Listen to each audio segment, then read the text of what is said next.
Yo, what is going on, COD Familia? It is your boy B, and today we are going to be reviewing the latest Call of Dragons Q&A number 16 that they just dropped. I believe it was earlier this morning, and there's, I think, 10 questions. Yeah, there we go. I thought it was originally 9, but 10 questions that we're going to read through, and this should be a good one because most importantly, I saw through one of the early questions that they were talking about migration. So we'll see what they have in store for us. As always, if you enjoy the content, make sure you throw us a because that's a lot. Thanks. Okay, number 1. When players leave a full realm, there's no way to replace them, which leads to the realm becoming weaker and weaker. How are you going to resolve this? Well, technically, you could still have people join if it's full status, right? They just have to go through special migration. So I imagine they're probably assuming for once that's basically done or they don't have any more points left over. In order to improve realm management and maintain stability, we'll be making a number of changes to the migration system. Number 1, migration log. The High King will be able to see details on players who emigrate, or are discharged by viewing the migration log. Information available will include players' migration scores, power, migration methods, and migration times. I mean, holla freaking luya. This is one of the things. You guys remember how I was talking about how the king or queen / kingdom leadership should be able to see who's coming and going from kingdoms, on top of which they should also be able to see kind of like player resume cards. These are those kinds of historical pieces of data that they're finally adding in, even if it is slowly, into the game, that now you'll be able to actually have some kind of a record of who moved in and out of a kingdom. This is a great addition. I'm really excited for this. It would be cool if this was public, but again, right, beggars can't be choosers. Got to start it off somewhere. Number 2, departed player special migration points conversion. If any of the top 400 players in the realm leave the realm via voluntary emigration or discharge during the current season, their migration score will be converted to special migration points at a percentage of their current migration score. Current converted special migration points can only be used during that season. There will be a maximum limit for special migration point conversion each season, and converted special migration points will be reset at 0 at the beginning. So let me see here. So they're saying your current migration score. So let's say someone's 20 points as a bigger player. So 20 points will be converted to special migration points at a percentage of their current migration score. So I guess that means, like, if they say it's 50%, maybe that's 10 points going back as an example, right, to your kingdom special migration. Okay. Notes, converted special migration points will take effect when the feature becomes available. See in-game announcements for details on the feature's release date. Example, if you applied for migration before the feature becomes available, but the High King does not approve your application until after the feature is available, standard migration points will be deducted from the realm's total. Okay. If you applied for migration after the feature becomes available, converted special migration points will be prioritized for deduction when the High King approves your application. And keep in mind, they're really talking about full status kingdoms. There's not a lot of full status kingdoms, right? At least at the moment. But do I think that this is maybe a small step? Because really what you're talking about is trying to help out or have some kind of workarounds for those that are Imperium kingdoms, right, for us rock folks. And how are you going to be able to maybe alleviate the full status kingdoms trying to still get people, even if they shouldn't be getting as many people as crowded, active, and even normal status kingdoms, right? Because the way that they've kind of set it up is that even if you're full status or you're Imperium, you can still bring in people, but there's just limits and restrictions. So I guess I see where they're going with this and trying to alleviate that in a little bit. So hopefully this will be at least a small step, right, in what could be and what I think is going to be a good direction. Number 2, Alliance siege bastions give huge advantages to defenders. It's easy for defenders to use nearby allied cities to back up their defense, but it's very difficult for attackers to use rallies to supplement their attack, which often leads to a stalemate. What will you do to fix this? Answer. In order to resolve combat issues, rebalance offense and defense, and prevent stalemates, we are planning to make the following changes to Alliance siege bastions.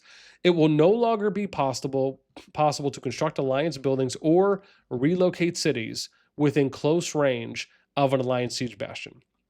While this allows defenders to retain their ability to continuously supplement their defense, it also allows attackers a degree of room to take countermeasures to shift the balance of power in their favor as much as possible. Number two, it will no longer be possible to construct Alliance siege bastions within a given range of existing Alliance buildings or cities. Oh, okay. This actually seems like a good change. This is similar to what they were doing with, like what they tried to do with turrets, and the later change they did with not being able to stack Alliance flags and just layer them upon layer them next to each other. Right now you have the minimum distances that you have to operate within.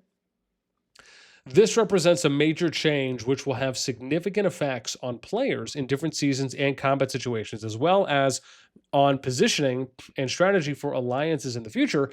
As a result, we'll be moving forward carefully and communicating proactively with players regarding this change.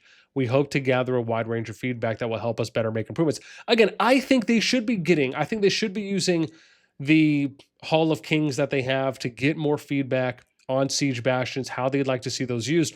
Do I think that these are going to just solve everything about bastions? Not necessarily. Do I think that these are good steps to at least alleviating to some amount? Sure. Like, I don't think these are negative changes, right? I do think these are positive changes, but I just think it would be a stretch to maybe say like, oh yeah, this is going to be the, big resolution that a lot of us have been looking for, because the number one thing that you hear feedback provided on when it pertains to bastions as they are in KVK, or for when you're in KVK, is that they either stagnate the fight, they delay the open field fight, and sometimes they almost over prioritize the fighting focus more at the bastion points, especially if they're at chokes, and even more so primary chokes, versus being able to really allow for them to be like, oh, hey, it's a nice thing we're getting a little bit of, but then let's get to the main event, which is the open field fighting. Sometimes it feels like they overpower that a little bit and kind of take a lot more of the shine. So, and again, I'm not saying it happens in every KVK, but it does happen and has happened now for a number of seasons. So yeah, do I think that these changes will alleviate a bit? Sure, but we'll see. Question 3, alliance management is stressful with little benefit in return. I mean, that's true, man. It's a thankless job, which has put many people off the idea of becoming alliance administrators. What will you do to resolve this? We are planning to increase the benefits and reduce the burden of alliance management in order to encourage more players to take part. Benefits. We are planning to introduce periodical rankings for alliances based on overall season performance and issue rewards for alliance administration. Alliances who meet given criteria will receive more rewards depending on their place in the rankings. Ooh. Streamlining. We understand that alliance administrators spend a lot of time and effort organizing activities such as building alliance building. Such as building alliance buildings. Okay. PvP and behemoth raids, keeping tabs on member participation, issuing rewards based on members' performance and activities. Activities and rewards are crucial to the development of an alliance, and we are looking into adding more convenient ways for administrators to guide members towards participation. As a result, we are currently planning to introduce a new system, which we are tentatively calling the Alliance Armory. Name may be subject to change. Supplies will accumulate in the armory based on an alliance's overall season performance. So interesting. So, like, the more performance you get, the more options maybe you get for rewards. So it's kind of more of a cumulative performance-based system. Okay, you might be selling me a little bit on this. It depends on how it's going to look. Alliance administrators will be able to set the parameters. Based on overall as well as individual achievements of its members. Okay, I like that. Alliance administrators will be able to set the parameters of Alliance quests, such as a time frame, conditions, awards, and scope, and players who complete these quests will receive designated rewards from the armory. Okay, so basically just adding another way to get rewards through amping up overall participation for Alliance members. I actually am not mad at this, especially if it's something that free-to-play, low-spend players can get more involved in, right? Because you already know, like, mid to high spenders, right? It's usually going to be something that's kind of more of a given, or we should say it's more of an opportunity to engage and participate in this. But I feel like now let's give an opportunity for maybe some of these other people, even if it is for everyone at the end of the day. I actually kind of like this idea. I'm really curious to see how they're going to play this out. Our ultimate goal looks something like this. As an alliance continues to develop well, rewards will continue to accumulate in the armory, encouraging active participation for members and thus creating a positive feedback loop. At the same time, alliance administrators will be able to more easily organize alliance activities and incentives using this feature, reducing the stress of monitoring member participation and issuing rewards. We're also planning to introduce more tools and features to reduce the burden of alliance management in the future. Ooh, that's nice. Stop tickling me. Releasing administrators from the complexities of personal management and giving orders and allowing them to rediscover the fun that drew them to the game in the first place. This is nice to hear. Now, I'm not saying I think every aspect of alliance management needs to be automated, needs to be streamlined to the maximum.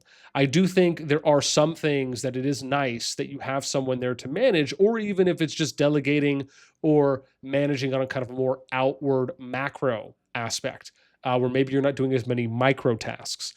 Okay with that. But I do like this direction because, to me, one of the things you often hear me talk about is the fact that alliance management is really the crux of any kingdom builder. And that's because, as someone who's in alliance management, you are effectively the store managers for the company. And the devs or outreach people, they're kind of like the district managers. But the fact is that if your store managers aren't happy and you're not seeing good performance in your stores, your company can go out of business. So I really hope, and again, I've been making this point since day one and even before COD, is that people who run alliance management are effectively the people who have such a large impact into the health, enjoyment, and day-to-day levels of activity of the players that play the game. So it's nice to see that they're addressing this, and it feels like taking it a little bit more seriously by adding in and giving us a little bit more of, well, let's just say love to the unsung heroes. Okay, number 4. Question. Marksman heroes are strong, but their attack range is often too short for them to be of use in real battle. How will you resolve this? I don't know. I don't know if I've ever really heard that being sung from the rooftops by the majority. We continuously monitor. I mean, this sounds almost like someone who just wants long-range warfare to be a constant. Now, I have my own views on that. My whole thing is, well, let me read this first, then I'll give you my take. We continuously monitor battle data and have received a number of suggestions from players who would like Marksman Legion's attack range to match that of Magic Legions. We are planning to offer players a number of options that will allow them to toggle between different attack ranges and attributes for Marksman Legions, depending on their preferences. At the same time, we are considering how Marksman Hero, Artifact, and War Pet skills should be adjusted to match this change. We'll need a little time to figure out the balance changes that these adjustments will bring about, so thank you for your patience while we work on this. Okay. Let me give you what I would like to see eventually down the road. I want to see a simple system where archers are single target damage and mages are AoE damage. They can have the same range. And then the fact is that, keep in mind, the map would also have to account for such a change. If you are going to increase archer range to be that of magic or very far range, right, which is the farthest range, and you allow for more micro play, meaning if mages are out on the field, what are they going to be doing? Well, probably doing the NTS ball. What would archers be doing? Well, archers would be needing to spread out, right? And not be doing necessarily the NTS ball. So, right, and again, keep in mind, mages can still spread out as well, right? And again, I'm only talking if it's like 100 mages versus 100 archers, right?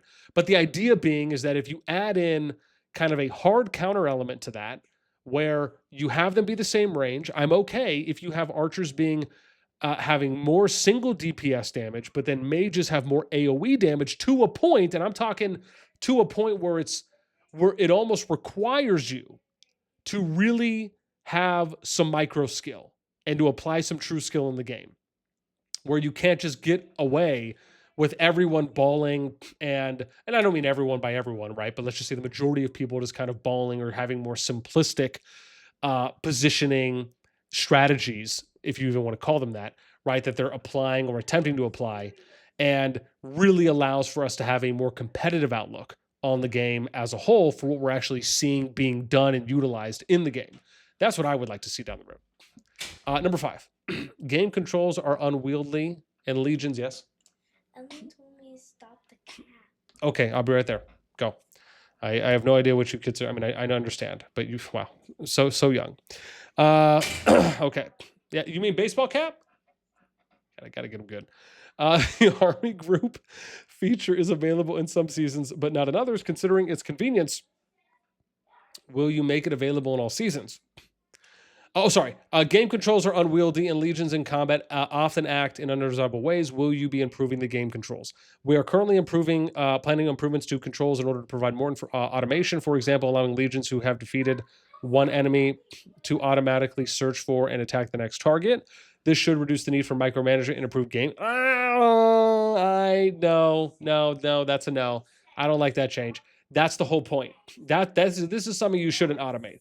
This is something where you need to be able to micro your units to an extent.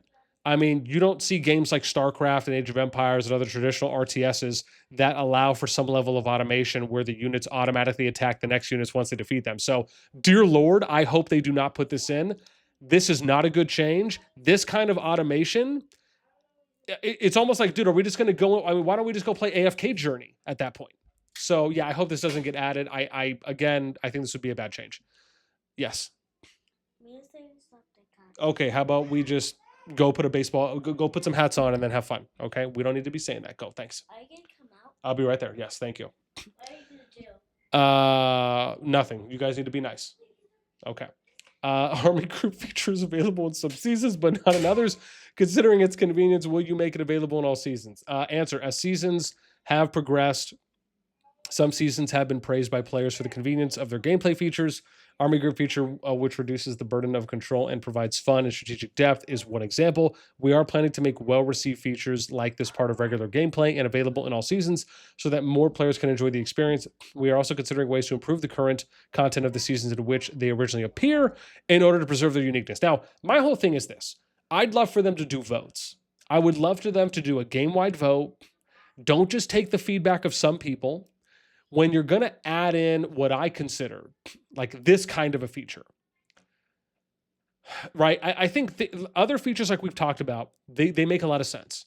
To me, something like the army group feature, again, I understand some people like it. Some people are like, okay, why not? I don't think I've ever heard like a majority of people shouting from the rooftops on one way or the other. But for something like this, I would just love for them to maybe just kind of take like a water temperature vote where they just like maybe what they do is they do like game-wide poll, but they ask like 10 different questions. They're like, hey, is this something you'd like to see in the game on like a scale of 1 to 10 or yes or no?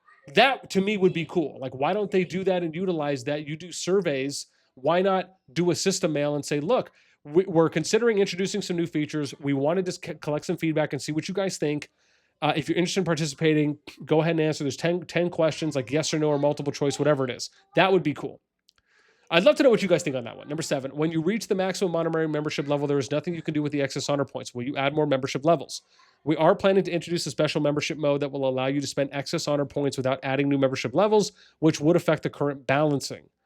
Upon reaching a certain honorary membership level, you will be able to upgrade a special membership, which will unlock new cosmetic store. You will be able to exchange your honor points for special membership points, which you can spend at the cosmetic store for rare decorative items such as marching animations, relocation animations, dynamic. Dude, this is great. So all these people that said L, dude, you guys are smoking some crack rocks. This, to me, is a W change, a W plan. Why? Because you're not making it so it's OP. Like, we're not going VIP fit 16, 17, 18, 19. You're not making it so all of a sudden these people are going to unlock extra rewards. Dude, I actually think this is great. Where you are you're kind of doing what like League of Legends does in other games. I guess even like maybe Counter-Strike, like CS:GO, where it's more kind of cosmetics that is sought after. And I actually think this is a great change. I do. I think that this is more in line with what Kingdom Builders should be trying to do at the kind of the tippy top end of the game versus them just adding in something else that people can get more buffs from or other things that the free to play is unattainable, right? To basically achieve or will just take them years upon years. So yeah, some of you might be saying, L, I actually think this is a massive W. I actually think this is such an this arguably to me is probably the best and most underrated change that they're making that really speaks volumes to them not wanting to just sit there and milk people out of more money and move the goalpost even more. Again, you could argue whatever you want maybe about other things, but I will at least give them a massive W on this one. Number 8, the hero and war pet upgrade process is too slow, especially for war pets where regeneration potions and pet fruits are hard to come by. Will you make them more easily available? Answer, we pay close attention to players' needs regarding hero and war pet development. Recently, we've increased the number of pet fruits and regeneration potions available through monthly holiday events, and we'll continue to increase the amount available through existing methods, including free methods. I like how they included that in there. Wish that would have been the case in the beginning. In the future, we also have plans for new events that will provide more hero tokens in future updates. Okay, so not necessarily like we're going to do something right now, but hey, something will be coming. I do like how they mentioned more free methods. I wish that was more of a focal point. Question 9. In seasons where missed exploration is part of gameplay, claiming all the rewards from exploring villages, caves, and camps is time-consuming, will you make it easier in the future? They did address this, I think, before. We'll be making the following changes in the future, introducing a new location-based system, which will offer a fixed number of quests to complete each day, where they basically said less quests, more rewards. Points of exploration such as villages, caves, and camps will appear as quests in the system. At the same time, we'll also significantly reduce the number of explorable points on the map and increase the rewards, as we just stated, granted by each explorable location to make exploration more efficient. We hope these changes will make exploration less of a chore and provide a more enjoyable experience. Last one. The top players in each realm are currently the only players who are able to take part in Behemoth Elite raids, and they are usually the ones who take the Elite raid avatar frame rewards, making them unavailable for most players. Will you fix this? We are considering making the following changes. Any player who completes an elite raid will receive a permanent avatar frame instead of avatar frames only available during the first players who complete an elite raid on a seasoned server. At the same time, in order to maintain the exclusivity of being the first player on a server to complete an elite raid, avatar frames will have special visual effects for players who are the first to complete elite raids. We hope that this will encourage all players to take part in elite raids while still providing a unique sense of achievement for elite players. Okay, so this is nice. I like how they're basically saying like once like you grind, you work on progressing, and eventually when you get to a point where you feel like you can participate and eventually win, you'll get a frame. Again, I actually think that is a nice kind of compromise, if you will, or just kind of middle ground to meet at. All right, that's pretty much it for what we got on this one. Some wild stuff here. Again, some of those things really stand out to me. I do like some of the migration changes. I think the Siege Bastion stuff is a nice improvement. Honestly, I think the Alliance Management thing and the VIP 15, what special honorary, I think like those are probably the bigger ones that stand out to me. I'd love to know what you think. Let me know in the comments down below. That's going to be it for me. As always, until next time, we'll catch you later.